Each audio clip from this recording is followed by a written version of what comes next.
Some breaking news this morning on Benghazi as the Senate Intelligence Committee has just released a report they've been working on for quite some time.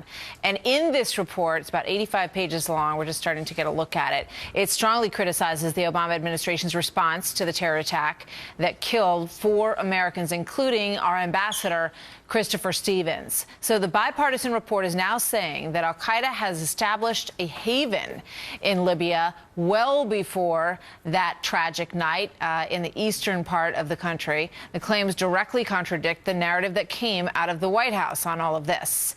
Joined now by somebody who's been on this story from the very beginning. Utah Republican Congressman Jason Chaffetz has been looking for answers. He's on the House Oversight and Government Reform Committee. Congressman Chaffetz, good morning. Good to see you this morning. Good morning, Martha. All right, so let's take a look at some of what is in here. We just heard from Catherine Herridge, who has started to kind of cull through this information. And one of the things that she said is clearly news here is that there was a DIA report in July of 2012 that Libya that there was an establishment of a very strong presence in eastern Libya by al-Qaeda. I mean, I think a lot of people, had that feeling, and there was evidence to that, but this clearly states it. No doubt. The security parameter was such that there were over 300 incidents of security attacks there in Benghazi. Al-Qaeda was flying flags over government buildings. There is video that you can pull up on YouTube of parades where there were clearly these militias, some with Al-Qaeda ties to it. I'm glad they've come to this conclusion and put this out publicly with the Democrats involved in this and saying, no, clearly Al-Qaeda had a very strong presence. They had the motive to be there. They had the physical facilities there. They had the personnel there. Al-Qaeda was clearly in a town that's not very big, in the town named Benghazi. When you look back at that and you think about the pleas that Ambassador Stevens made for security, that he was becoming increasingly concerned about what was going on. I mean, the British embassy had been attacked and they had pulled their diplomat out. So as you point out, it was no secret that things were not going well.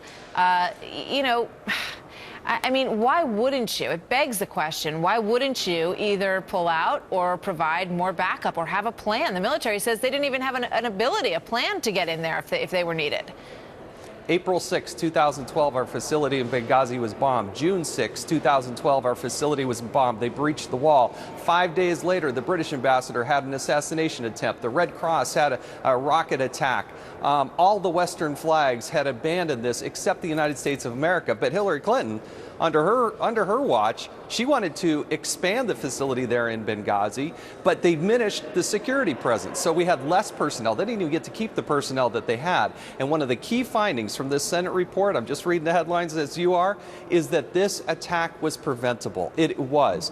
What they wanted to do in the State Department under Hillary Clinton was to, quote unquote, normalize as much as possible. And she testified that she said that the people on the ground made the security decisions. That was never the case. Eric Nordstrom, the regional security officer, was asking, pleading, begging for more resources, didn't get them. The ambassador wanted more resources and didn't get them.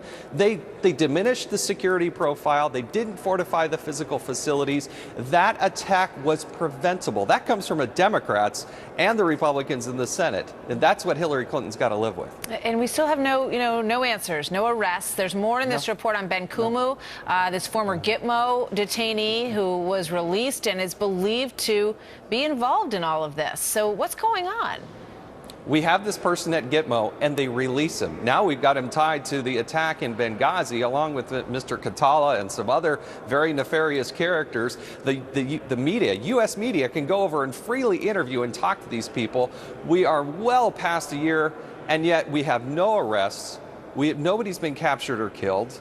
It took the FBI 21 days even to get to Benghazi to do this.